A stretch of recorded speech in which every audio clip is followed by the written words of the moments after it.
Welcome to the public broadcast from Phone Dynamics. We will go live in just a moment.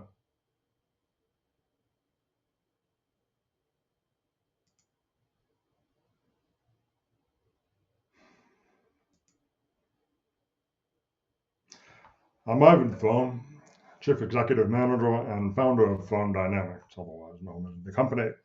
I'd like to welcome you this afternoon to the public broadcast.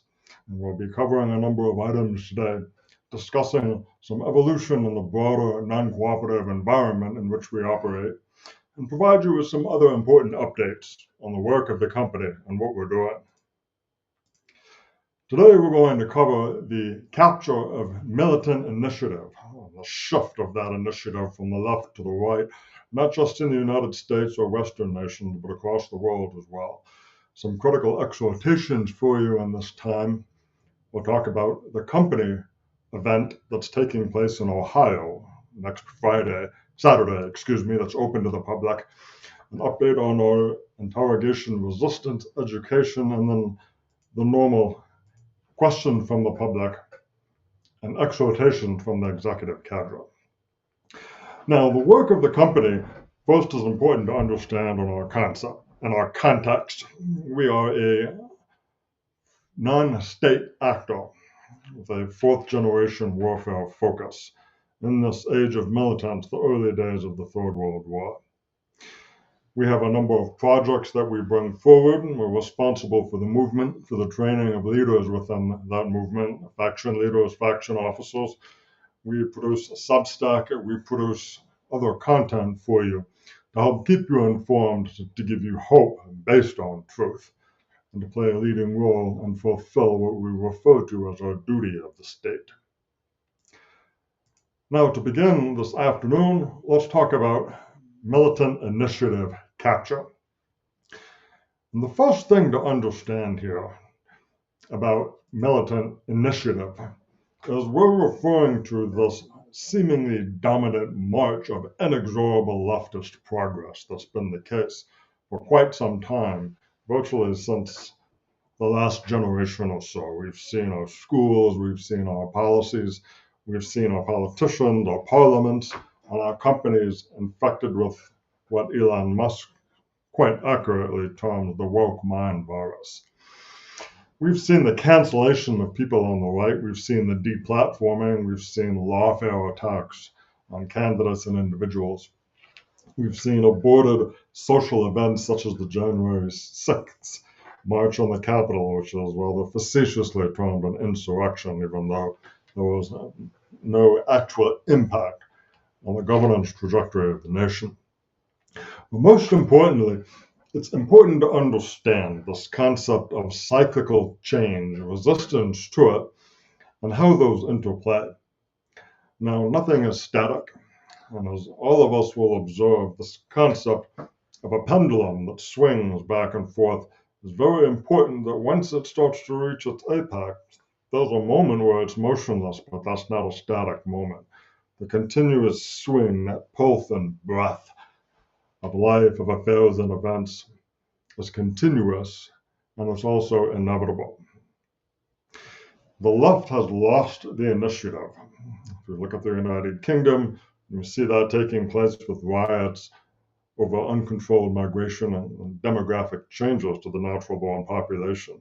In the United States, where once it was a very quick method to cancel and marginalize a candidate or an individual, an organization, or an institution by calling them extremist or hard right, today that's become more of a celebratory label. People are proud to be on the right. They're proud to stand in defense of their values and what they believe. This is a fundamental shift that has seized the initiative. And it's important to make the clinical observation, and we'll go back to this here because this is very important. The clinical objective observation of these indicia is very, very important. And this is where we see it from the company's perspective. We see, first off, and probably most dramatically, the removal of President Biden from the candidacy of the United States in the election for office of the president. Now, whether that's taken place by a coup, as some have said, it certainly looks that way internally within the Democratic Party. Whether it holds a change within the left is not quite so important as understanding that they have reacted and are now in a defensive crouch. The recent surge of Vice President Kamala Harris on the polls, the enthusiasm has taken place within the Democrat Party, and that's not a feature of the broader population as a whole. This is not to say that Trump's victory isn't foretold or certain by any means. He may still be imprisoned come his sentencing on September 18th. But nonetheless, the left is now reacting rather than leading. And it behooves every single one of us on the hard and dissident right to take notice of this, take concrete steps, and ensure that we capitalize on this, seize that initiative, and follow through on what that portends. Now, back to the North American theater and the European theater, what we've seen again in the United Kingdom, what we see here in the United States. You can also observe this in Eastern Europe, where countries like Bulgaria and Hungary and so on are now, and the Russian Federation, are increasingly legislating against and outlawing what they call the LGBTQ, whatever the initials are, propaganda and ideology as harmful. Now, this is something that will continue to broadly seep through European culture. This will continue to seep through culture in the United States.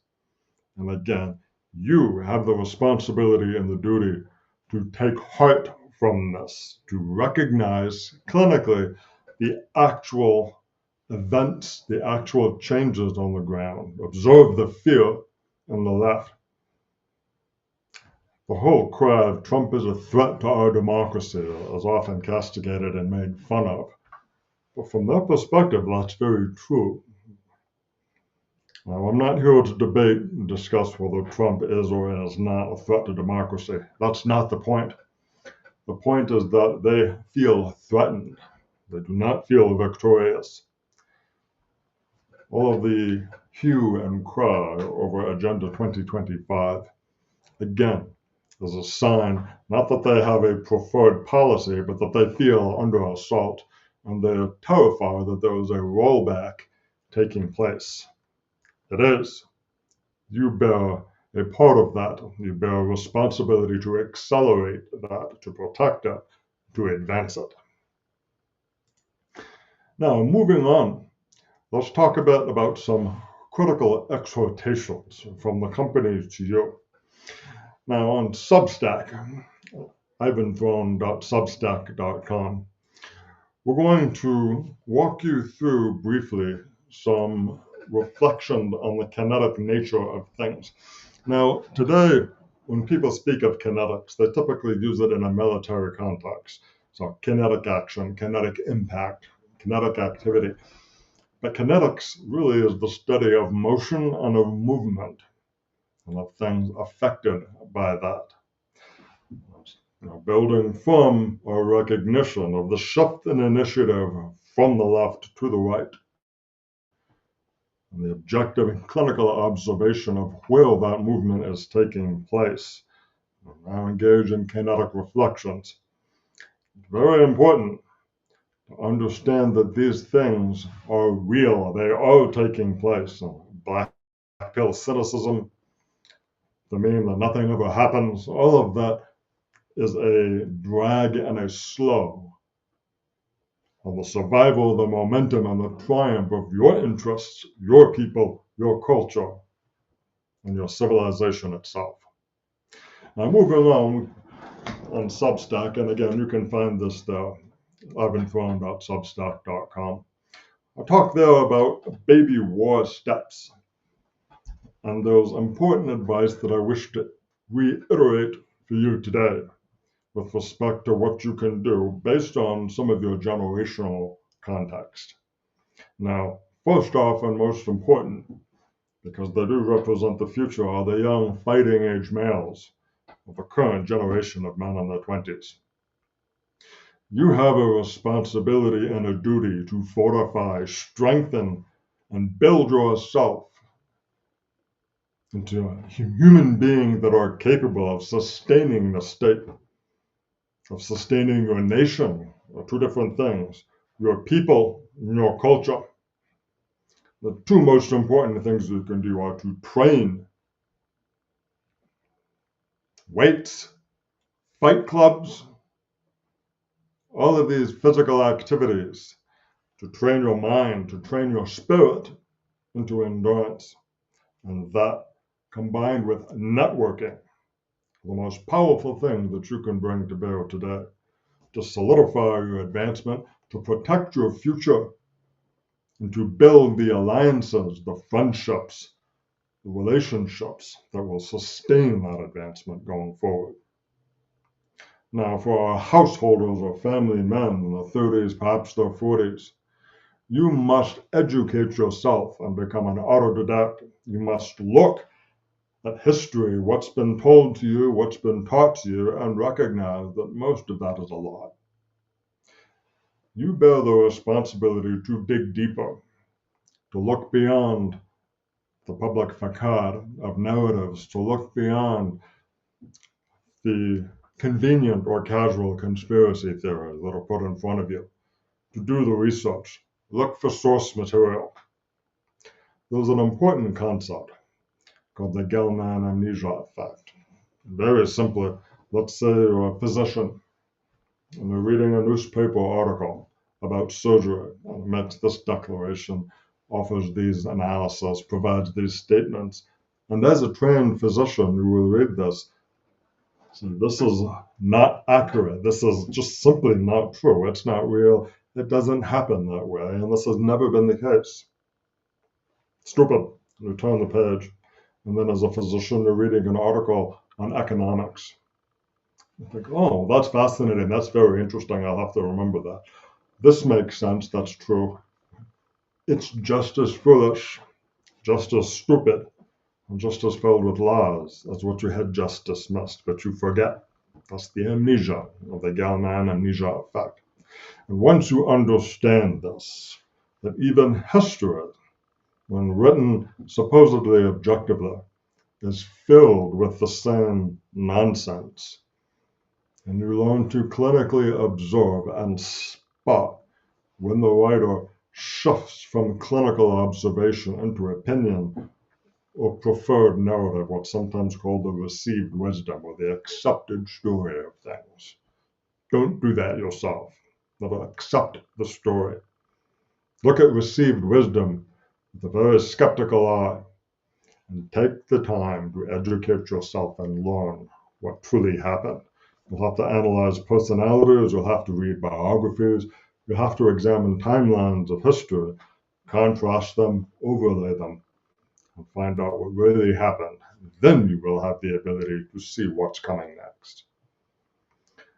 Now, for Generation X, man of my generation, you must drop cynicism, you must drop angst, you must drop the anger and desire to pull away from what's taking place today and take up your role as a mentor, as a leader, as an organizer, as an executive, as a teacher. The younger generations depend on you. You have knowledge through experience, the long grunt work of making things actually operate. And you must pass that knowledge downwards. Now we're going to turn to what's often an incendiary, perhaps triggering recommendation for the boomer generation. We're not going to spend the time here castigating the boomers for their locust existence and the destruction that we see around us today. But very simply, as a boomer today, if you wish to uphold the survival of Western culture, the future of the descendants that you brought into this world, and what comes after you, if you care, and you're truly not a locust, your responsibility is to divest of your assets and ensure they flow through and create this future, rather than being wasted or squandered on selfish pursuits. You've lived your life in comfort and certainty.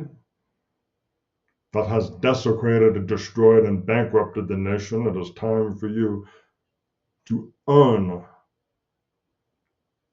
a clean conscience through delivering what you have so that the younger generations may survive. It's as simple as that. And the truth is that will happen whether you desire it or not. Whether you spend it, whether you pass it on with direct intention, you will vanish, and with it your control and influence upon things. Take the steps to clear your conscience, make amends for your generation, and don't engage in fantasies of lost wars, old wars, decrepit skills that no longer exist. It's difficult, it's harsh, but it's absolutely necessary. Now, let's push on forward here just a bit. We have excuse me here, I've slipped a slide. So let's go on to the Ohio event. Next Saturday in Columbus metro area in Ohio, we will be holding an open to the public event for members of the public to meet officers of the company. We will have movement faction leaders there, and we will have members of the public there and other guests. We'll be talking about Project Silver Talent. We'll be talking about what we're doing on the ground, and particularly in Ohio, in the Midwest, which is a very different environment from the Northeast of the United States, from Texas or the West Coast, certainly from the Netherlands, Australia, and other regions where the company operates. We encourage you to come. If you go to thronedynamics.com/new, there is a new client application form. Go ahead and fill that out. We'll reach out to you and discuss your attendance. And you'll learn what we do in person, and you'll get to meet us and get a sense of our commitment, our determination, and where we're going from here.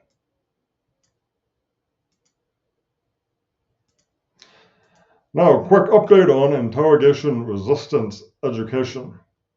Now, the purpose of this interrogation resistance is not because we are engaged in unlawful activity and we expect people to be arrested. This is more of a preparation for future periods as part of the education for faction leaders. And it's an important thing to understand how interrogation works. What are the methods? What types of interrogation are there? Interrogation in custody, interrogation within a military or paramilitary setting, which are very different things. Now, the interrogation resistance program was developed in conjunction with law enforcement, with private military contractors, those who have rendition interrogation experience, as well as tens of thousands of interviews of suspects. And what we do in this is we cover the processes, some of the psychological pressures, methods of observing physiological indicia, and how you as an individual can sustain your values, your privacy, and your directed momentum despite direct state interference while you're in captivity. This may seem something that's a bit premature, but if you look at the United Kingdom, where people are now being imprisoned for Facebook posts, and the contrast has been drawn in the Russian Federation.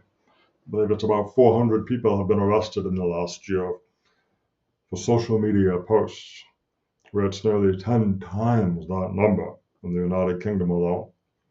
You will see this continue to tighten as the left, having lost initiative, seeks any means possible to crack down on dissent, to double down on consequence, and to make it as impossible as possible for you to hold and speak an opinion that contravenes their agenda and their narrative.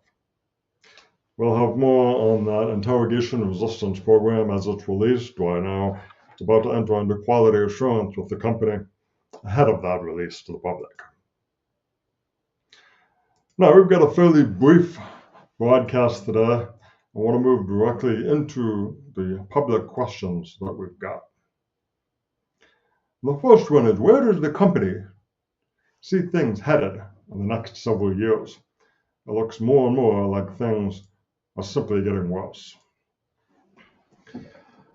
We do expect to see an increase of conflict in the Third World War. Right now, we are all somewhat breathlessly waiting across the world for Iran to launch attack on the state of Israel. Whether that happens or not, there's rumors of threats of nuclear attack to prevent it. There's all kinds of things going on. Wars and rumors of wars, as the saying goes. The Ukrainian drive into Kursk, the concomitant Russian advance through eastern Ukraine, there's a lot of things happening.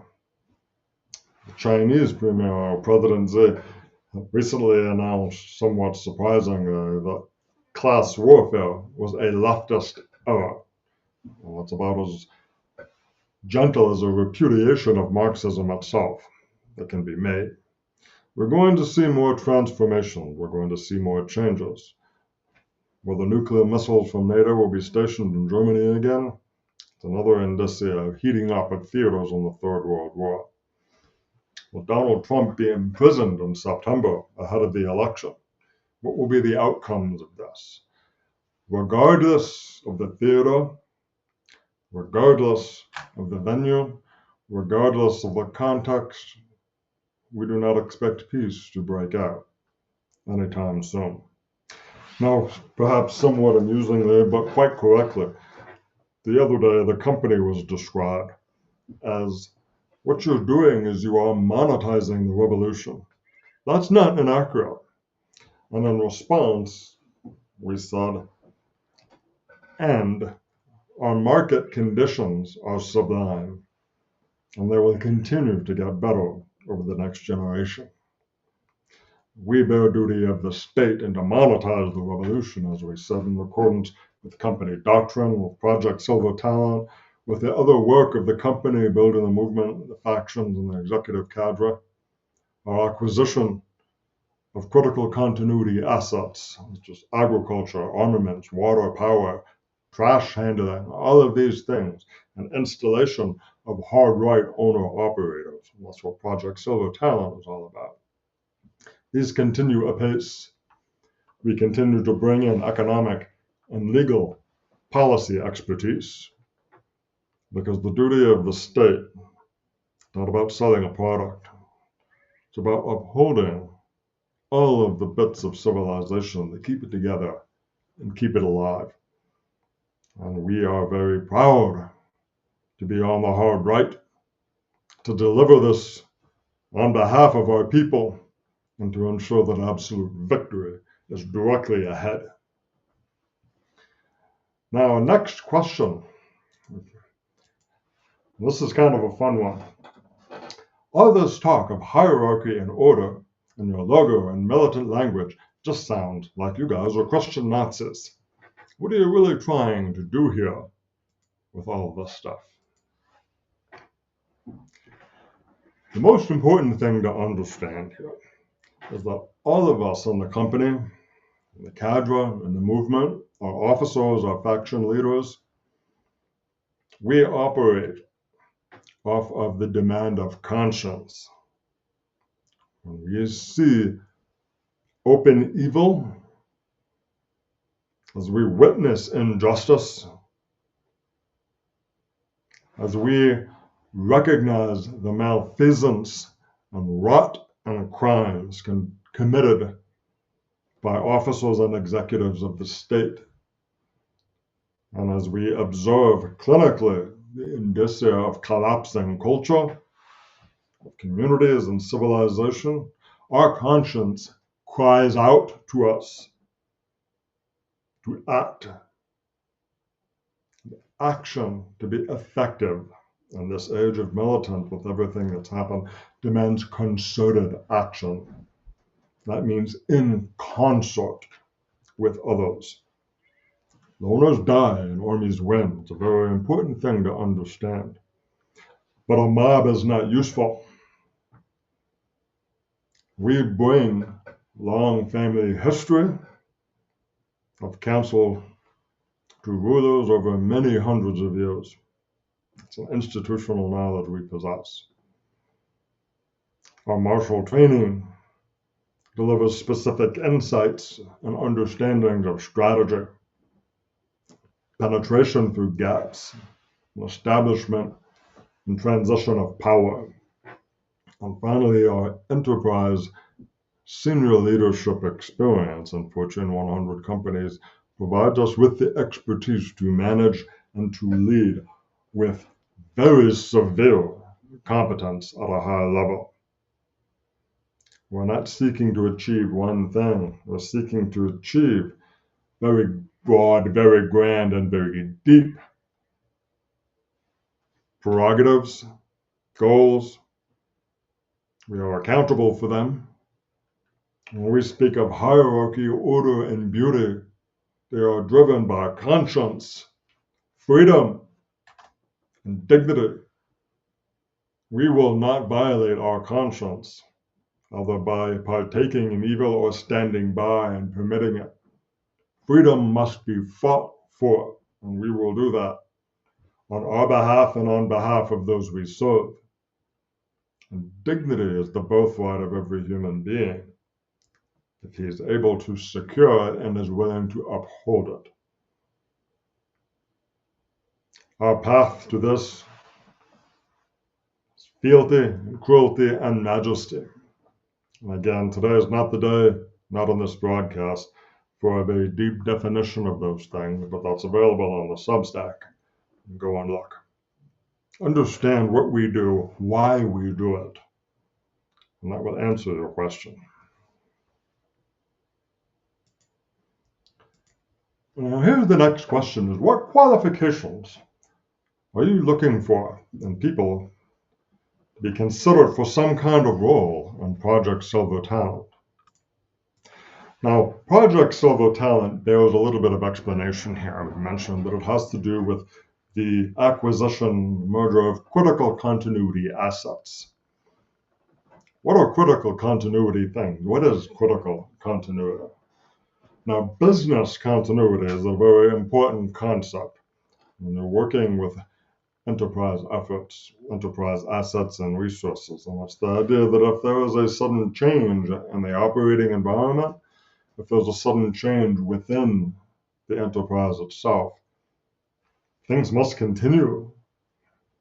You cannot simply allow a crash to happen because you did not prepare for it. And that's what business continuity is about. Now, when we're referring to culture, to society, to the actual nuts and bolts that keep the bridges up, that keeps the lights on, that keeps the water coming out of your faucet and your plumbing working, food that arrives in your supermarket, these things are critical continuity assets. Your local wastewater treatment plant, the farmer down the road who supplies your community, the gun shops down the street that enable you to defend yourself, your family, and your community, a private trash collection firm that ensures your streets are not filled with stinking and infectious refuse. All of these things are critical continuity assets, the enterprises. And the company, through Project Silver Talent, the efforts of the company financial, we seek to acquire these, and what we do is we install a hard right owner-operator and fealty to the company as part of company's doctrine to ensure that we capture, that we seize these industries so that we can keep the lights on, the power on, the water flows, the food arrives, and that you're not disarmed. So who do we look for? What qualities of men do you think we look for? Men of conscience, men who value freedom, men who bring dignity to their work, intelligence, commitment, loyalty, determination, ability to learn, ability to lead, to foster a healthy culture, to take direction and orders from the company, and to work with us to build a greater vision, safety and security, sustenance and provision, and thereby we create identity and meaning for them, for our people. Those are the pillars of the state. Let's go through them again. Safety and security, sustenance and provision, identity and meaning. And in contrast to the World Economic Forum's exhortation that you will own nothing and be happy, we say you will own something and you will be proud. That is the kind of man that we need for Project Silver Talent. Now, if that's you, again, go to the company's site, thronedynamics.com/new. Fill it out. Come and talk to us. Here's another question from a very different angle. What provisions are best for secure communications channels, at least in a general sense, if and when more conventional channels are blocked? Now, we're not going to assume here, for the context of this question, that this is the aftermath of an electromagnetic pulse, where everything is literally shut down, there are no electronics. This is us, I believe, more in the context of state monitoring or state blocking, or otherwise direct state interference and interception of communications. Now, the answer to that is both reassuring and also very challenging. And the answer is that you revert to non-technological means. That does create isolation over distance. However, you can't intercept communications spoken directly. You'll learn to create what sometimes is called coaxial language. The term CANT, C-A-N-T, or an industrial specific dialogue or dialect or language, will also be a part of it. What do they mean when they say that? Those things have to be developed. They need to be created and made manifest before that happens. There's not a way to simply continue that operation, again, business continuities, without interruption. Conflict is what it is. And in a situation where communications are shut down, that does need to revert more to in-person, concealed contact and communications. Those require trust. Those require methods to identify the other person. The specific methods are not quite as important as their existence and their pre-selection and pre-preparedness along trusted lines. So think about that. If things were shut down, how would you communicate? It'd be different for every community, different for every relationship. Now, let's move on to guidance from the executive cadre.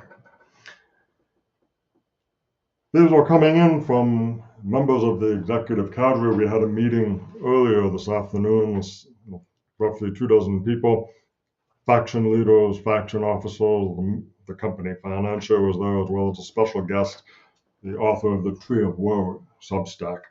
And this came out from that. An army of one was a stupid recruiting slogan. You can't do it alone. You need allies. Your brothers are searching for you. And again, this bears repeating over and over and over. Civil conflict, even civil unrest, all the way from that to the spectrum of non-international armed conflict and insurgencies. You cannot win by yourself. You must form ranks. Now, we as the company put ourselves forward as the vanguard. Sometimes I'm asked, Ivan, under color of whose authority? Mine. I put myself forward. The company and its officers put themselves forward. We work as a concerted team to achieve what must be achieved in this time. Come under the standard and work with us.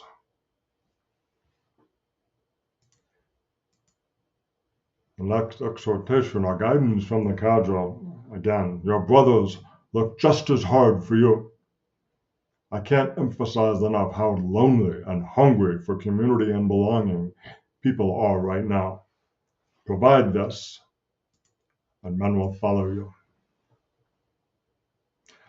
I'm going to return here to, again, you must form ranks. And also, with a very profoundly positive revelation, perhaps. One of our cadre members recently spent some time with an aggregation of nationalist fight clubs that came together for the purposes of meeting and also to engage in fights. They had Brazilian Jiu-Jitsu, they had kickboxing, I believe, and they also had bare-knuckle fighting contests.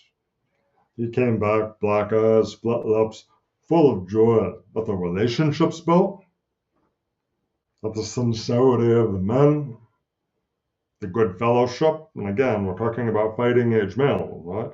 But he brought something back very important that he covered today. And he said, in contrast to the typical public narrative of the useless millennial, the useless Generation Z, the whiners, the helpless, they're not like that at all. They are militant for a future that they see nowhere else except on the hard right. And he says, in their willingness immediately to step up and take direction, to learn, to follow command, to demonstrate respect for their elders, for those that have come before, was profound. And again, if you lead, men will follow. And lead, follow, or get out of the way becomes ever more important in this age of militants. As we proceed further into the Third World War and we see the collapse of culture, of nations, and civilization around us. Take heart from that. Do not despair. Build the relationships, build the networks. Learn what history really is. Step forward and mentor the younger generations. Deliver your assets to it. Make it happen. Finally, from the cadre, another one is something that I ask people now. Do they actually believe the future will be better than the present? Regardless of their philosophical or political bent, the answer is no. That's the bridge to what must be done about it.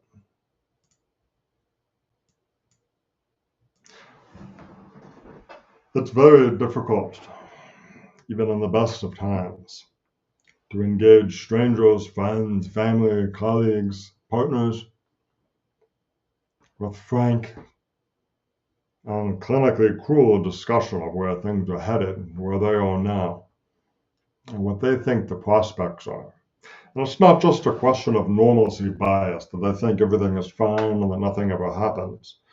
In their hearts and in their gut, they know things are going to get much worse. The economic collapse of nations under staggering trillions of debt is inevitable. The denouements of military conflict in Europe and the Middle East are inevitable. The impacts of these things, the flow of consequence through our societies and our cultures are coming. You must have these conversations. And sometimes leadership, building and fighting for your people, just begin with a simple word of acknowledgement. Brother, I see it, and I know you see it too. Let's talk about it, instead of pretending it's not there. Now, for our young fighting age males, sometimes that's the best way to do it. Hey man, shit's gonna go to hell, isn't it? Can you feel it too? What do you think we should do? As a family man, talk with your spouse, make sure that that's clear. Do your research, do your learning, find your peers, encourage them to learn. I've noticed it's becoming pretty obvious things are going to get real bad. I came across this. You interested in learning? Maybe we can talk about it and see if we can figure something out, at least for ourselves and our families. Find the way. Generation X, do it. Don't withdraw. Don't waste your time with anger or bitterness over what is and what was. Go forward and bring your value into what must become. Show your knowledge, show your skills, teach, mentor. And for the boomers, you know what you need to do. You need to fund these things.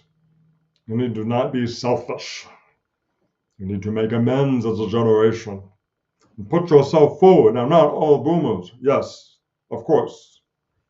Some of you are upstanding individuals, but you are the exception that does not disprove the rule. Just as I, as Generation X, my work with the company is to directly demonstrate that my generation must step forward and mentor and lead and teach and train. You bear the same duty to divest yourself of selfishness and bring your assets to the service of the future and not your own aggrandizement. And finally, the last guidance from the executive cadre for today's broadcast. There is no candidate, no vote, no Patriot Coffee subscription that will fix this tomorrow. Only sustained, competent, coherent effort, often quiet, often hidden, gradually, then suddenly.